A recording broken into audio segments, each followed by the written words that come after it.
Thank you for tuning ان. میرا نام شاہ رخ نصیر ہے. میں ایک RCIC ہوں وینکوور کینیڈا سے. آج میں ویڈیو بنا رہا ہوں اس لیے کہ جو لوگ وزٹر ویزا کے لیے اپلائی کرتے ہیں انہیں کس طریقے سے اپلائی کرنا چاہیے، اور جو گورنمنٹ آفیسر ہیں کینیڈا کے وہ کیا کیا چیزیں اسیس کرتے ہیں جب آپ اپلائی کرتے ہیں. تو میں نے انگلش میں بھی ویڈیو بنائی ہے، اس میں نے بتایا کہ گورنمنٹ آف کینیڈا کے جو آفیسرز ہیں ان کے پاس گائیڈ لائنز ہیں کہ کیا کیا چیزیں اسیس کرنا ضروری ہیں. کافی چیزیں وہ اسیس کرتے ہیں، لیکن جو مین 6 پوائنٹس ہیں نا وہ میں آپ کے ساتھ آج ڈسکس کرنا چاہ رہا ہوں، تاکہ آپ جب اپلائی کریں تو آپ ان چیزوں کو کنسیڈر کر کے اپنی اپلیکیشن کو اسٹرانگ کر کے اپلائی کریں تاکہ آپ کا ریفیوزل نہ ہو. تو سب سے پہلی جو چیز گورنمنٹ کا آفیسر دیکھے گا جب اپلائی کریں گے تو وہ یہ دیکھیں گے کہ آپ کتنی دیر کینیڈا رہنا چاہتے ہیں. تو اگر آپ نے یہاں شادی پہ آنا ہے تو شادی ہفتے 2 ہفتے یا 3 ہفتے میں عام طور پہ ختم ہو جاتی ہے. تو آپ کی وزٹر ویزا اپلیکیشن میں لکھا ہونا چاہیے کہ میں 3 ہفتے کے لیے آ رہا ہوں. اگر آپ کسی اور پرپس کے لیے آ رہے ہیں تو اسی پرپس کا جو ٹائم لگے گا اسی حساب سے آپ نے لکھنا ہے کہ میں اس لیے آ رہا ہوں. یہ پہلی بات ہے کہ آپ جو ہے یہاں کتنی دیر رہیں گے. دوسری بات یہ ہے کہ آپ کی فائنینشیل سپورٹ کیا ہے. اب پہلے بھی میں نے جس طرح انگلش میں کہا ہے کہ یہاں جو اگر آپ کے ریلیٹیوز ہیں کینیڈا میں، دوست ہیں، یار ہیں، احباب ہیں، تو وہ آپ کو سپورٹ کر سکتے ہیں فائنینشلی، لیکن وہ آپ کو اسپانسر نہیں کر سکتے ایز سچ کہ آپ کو اگر انہوں نے فائنینشیل سپورٹ دے دیا تو آپ کو ضرورت نہیں ہے اپنے پیسے بینک اسٹیٹمنٹ دکھانے کی. صرف اگر آپ کے بچے ہیں یا اپنے ماں باپ کو سپورٹ کر رہے ہیں ریلیٹیو جو کینیڈا میں، ان کے لیے اتنا ہوتا ہے کہ وہ اپنی بینک اسٹیٹمنٹ دکھائیں اور وہ کافی ہوتی ہے.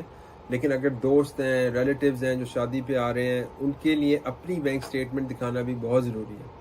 اور بینک اسٹیٹمنٹ اس طرح ہے کہ آپ نے یہ دکھانا ہے کہ آپ کے پاس اتنے پیسے ہیں کہ آپ کینیڈا آرام سے ٹریول کر سکتے ہیں، ٹکٹیں خرید کے آ سکتے ہیں. یہاں اگر خدا نہ خواستہ کوئی ٹریول انسیڈنٹ ہو جائے، ہیلتھ انسیڈنٹ ہو جائے تو آپ وہ بھی کور کر سکتے ہیں. انشورنس میں تو ریکمینڈ کرتا ہوں کہ ٹریول انشورنس دکھانی چاہیے کہ آپ لے کر آئیں گے، خدا نہ خواستہ کچھ یہاں ہو جاتا ہے. یہاں پرائیویٹ انشورنس اگر آپ کورڈ نہیں ہے پروونس کے ذریعے یا فیڈرل گورنمنٹ کے ذریعے تو بہت مہنگی ہے.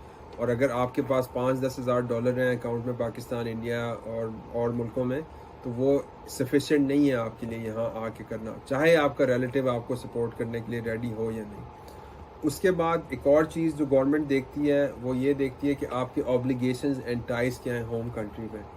تو اب یہ میں آپ کو مینشن کرنا چاہ رہا ہوں، جو ہماری آڈینس ہے وہ یہ دیکھ رہی ہے. اکثر ہم نے دیکھا کہ وزٹر ویزا جو ہے نا وہ ریفیوز ہو جاتا ہے ان لوگوں کا، اسپیشلی جو کہ ان امپلائڈ ہوتے ہیں. اگر آپ اپنے ملک میں کوئی کام نہیں کر رہے اور آپ وزٹر ویزا کے لیے اپلائی کر رہے ہیں یہاں، تو وہ چانسز ہیں کہ وہ ریفیوز ہو جائے گا.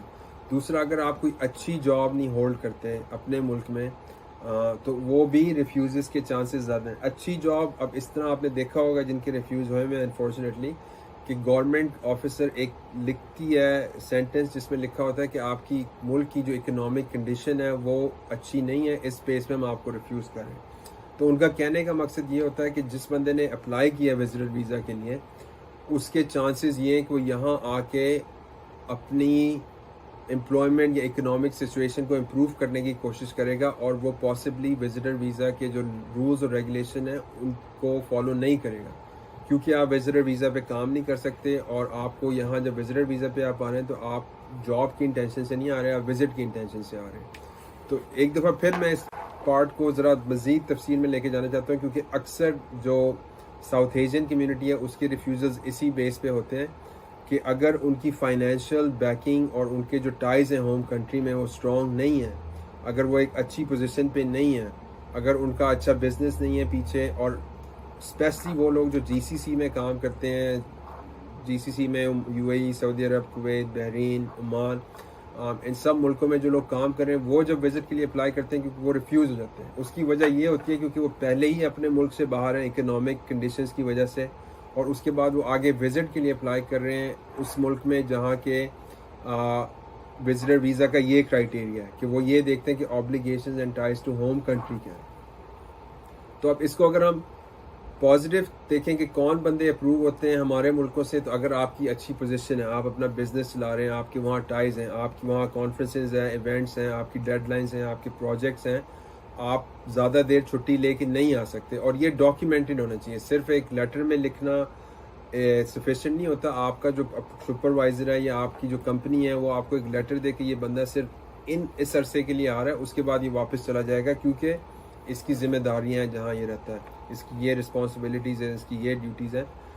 یہ مینشن کرنا بہت ضروری ہے. اگر آپ یہ مینشن نہیں کریں گے تو گورنمنٹ کا آفیسر اسیس نہیں کر پائے گا کہ آپ یہاں آ کے واپس جائیں گے کہ نہیں. اور جو وزٹر ویزا ہے اور جو اسٹڈی پرمٹ ہے وہ سارا کچھ جو ہے نا اس پہ یہی ڈیپینڈ کرتا ہے کہ گورنمنٹ کا آفیسر اسیس کرتا ہے کہ یہ بندہ یہاں آ کے واپس جائے گا کہ نہیں جائے گا. اور اگر آپ اس کو نظر آتا ہے کہ یہ بندہ یہاں نہیں واپس جائے گا کیونکہ اس کے ملک کے حالات خراب ہیں، یہ اپنے ملک سے پہلے ہی باہر کام کر رہا ہے، یہ کام نہیں کر رہا، یا اس کے پاس بینک اسٹیٹمنٹ نہیں ہے، یا فائنینشلی یہ کیپیبل نہیں ہے، تو پھر وہ آٹومیٹکلی ریفیوز ہو جاتے ہیں، جو کہ اکثر ہوتے ہیں، آپ لوگوں کو پتہ ہی ہے. اس کے علاوہ جو گورنمنٹ دیکھتی ہے وہ یہ دیکھتی ہے کہ آپ کیوں آ رہے ہیں. تو اگر آپ نے یہاں شادی کے لیے آنا ہے تو جس طرح میں نے پہلے کہا تھا، آپ 2 سے 3 ہفتے یا 4 ہفتے لکھیں اپنی اپلیکیشن کے لیے آپ آ رہے ہیں. اگر آپ نے کسی بزنس کانفرنس کے لیے آنا ہے تو آپ مینشن کریں میں یہاں آؤں گا، بزنس کانفرنس اٹینڈ کروں گا، اس کے بعد 1-2 ہفتے جو ہے میں وزٹ کروں گا، اس کے بعد میں اپنے ملک واپس چلا جاؤں گا. اس کے بعد آپ نے جو ڈاکیومنٹس دینے ہیں، آپ نے جو انفارمیشن دینی ہے وہ سچ ہونا چاہیے. یہ میں ہر دفعہ دہراتا ہوں کہ سچائی کی بنیاد کینیڈا کے امیگریشن کے سسٹم میں اور دنیا بھر میں ہونی چاہیے، لیکن یہاں بہت امپورٹنٹ ہے. اس کا کیا مطلب ہے؟ اب مجھے پتا ہے کہ وہاں کافی لوگ جو ہیں وہ ایجنٹس کو اپلائی کرتے ہیں، ٹریول ایجنٹس کو استعمال کر کے اپلائی کرتے ہیں، اپنے ریلیٹیو سے اپلائی کروا لیتے ہیں. ٹھیک ہے، انہوں نے اپلائی کر دیا، بہت اچھی بات ہے. ان کو پہلے اپلائی اگر انہوں نے کر دیا تو آپ کے پاس وہ ڈاکیومنٹ ہونا چاہیے کہ انہوں نے کیا انفارمیشن کی بیس پہ اپلائی کیا. اس انفارمیشن کی بیس پہ اگر ریفیوز ہو جاتا ہے تو آپ جب ری اپلائی کریں تو آپ کو وہی سیم انفارمیشن استعمال کرنی پڑے گی، یا اس کو ایکسپلین کرنا پڑے گا اگر غلط انفارمیشن پرووائڈ کی گئی تھی. کیونکہ جب آپ اپنی انفارمیشن سبمٹ کرتے ہیں IRCC کے پاس تو ان کے پاس ریکارڈ آ جاتا ہے. اس کو اگر آپ کانٹراڈکٹ کریں گے تو آپ جھوٹ بول رہے ہیں، آپ سچائی پیش نہیں کر رہے. آپ نے آفیسر کو کنفیوز کر دیا ہے کہ پہلے آپ کوئی کام کرتے تھے، اب آپ کوئی کام کرتے ہیں، پہلے آپ کسی کنٹری میں تھے، اب آپ کسی کنٹری میں ہیں اسی ٹائم کے دوران. تو سچویشن چینج ہوتی ہے. یہ ہو سکتا ہے کہ آپ پہلے کہیں تھے پھر آگے کہیں چلے گئے، یہ نارمل ہے. لیکن اسی دوران اگر آپ کا ٹائٹل فائنانس مینیجر کسی نے لکھ دیا اور آپ اصل میں IT کے بندے ہیں، بینک میں کام کرتے ہیں، تو یہ بڑی کانٹراڈکٹری سی انفارمیشن ہو جاتی ہے جو کہ ایکسپلینیشن اس کی ضروری ہوتی ہے. تو میں آپ کو یہی ریکمینڈ کروں گا کہ جب آپ لوگ ری اپلائی کر رہے ہوں اور جب بھی اپلائی کر رہے ہوں تو آپ کوشش رکھیں کہ اپنی جو انفارمیشن ہے وہ آپ کے پاس ہونی چاہیے کہ کیا سبمٹ ہو رہا ہے. مجھے آپ کے پاس ایک ریکارڈ ہونا چاہیے، یا جس بندے کو آپ استعمال کر رہے ہیں اگر وہ آتھرائز RCIC ہے یا امیگریشن لائر ہے تو وہ تو رکھے گا، اس کے پاس تو ریکارڈ ہمیشہ رہیں گے 5 سے 7 سال تک. لیکن اگر آپ نے کسی اور بندے کو اپلائی کیا تو آپ کے پاس وہ ضروری ہونا چاہیے. آپ کو پتہ ہونا چاہیے کس انفارمیشن پہ اس بندے نے اپلائی کیا ہے، تاکہ اگر ریفیوز ہو جاتا ہے تو آپ آئندہ اسی انفارمیشن کو استعمال کر کے ری اپلائی کریں تاکہ مس ریپرزنٹیشن نہ ہو. اس کے بعد اکثر لوگ پوچھتے ہیں کہ اگر میں اپنی ٹریول ہسٹری بنا لوں تو اس سے فائدہ ہوتا ہے مجھے کینیڈا میں آنے کا یا نہیں. تو اکثر میں لوگوں کو سمجھاتا ہوں کہ اگر آپ US کا ویزا آپ کے پاس ہے اور آپ US آئے ہوئے ہیں وزٹ پہ اور آپ نے US آ کے واپس چلے گئے تو یہ ایک بینیفٹ ہوتا ہے. اگر آپ UK آئے ہوئے ہیں، UK واپس گئے ہیں تو وہ بھی تھوڑا بینیفٹ ہے. آسٹریلیا، نیوزی لینڈ، یورپ یہ بھی بینیفیشل ہوتا ہے.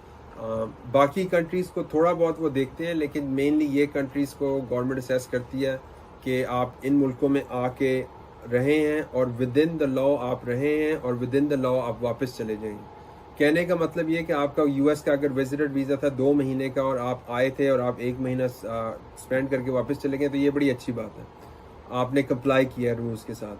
اگر آپ یہاں آئے US ویزا وزٹر ویزا پہ اور آپ نے وزٹر ویزا کے طور پہ آپ 2 سال رک گئے اور آپ نے ریفیوجی کلیم کیا اور وہ کلیم پہ ریفیوز ہو گیا تو ظاہری سی بات ہے یہ آپ کا ایک ڈیروگیٹری مارک ہے، یہ ایک بلیک مارک ہے، یہ آپ کی آگے کی اپلیکیشنز کو ڈیمیج کرے گا.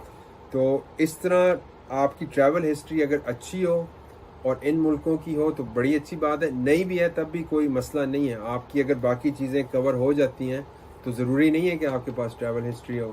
اگر کوئی بہت اچھا بزنس مین ہے UAE میں، پاکستان میں، انڈیا میں، اور وہ کینیڈا آنا چاہتا ہے وزٹ کے لیے اور وہ باہر کبھی اپنے ملک سے کبھی نہیں گیا تو اس میں کوئی مسئلہ نہیں ہے. وہ آ سکتا ہے یہاں، اس کا جو پرپس ہے وہ پورا کر کے واپس جائے اور یہ انٹینشن دکھائے. تو یہ چیزیں بہت ضروری ہیں. وزٹر ویزا اپلائی کرنے کے لیے یہ ساری چیزیں آپ کو کنسیڈر کرنا لازمی ہے. ایک دفعہ میں پھر سے سمرائز کر دیتا ہوں. 6 مین چیزیں میں نے بات کی ہے آج ان کی.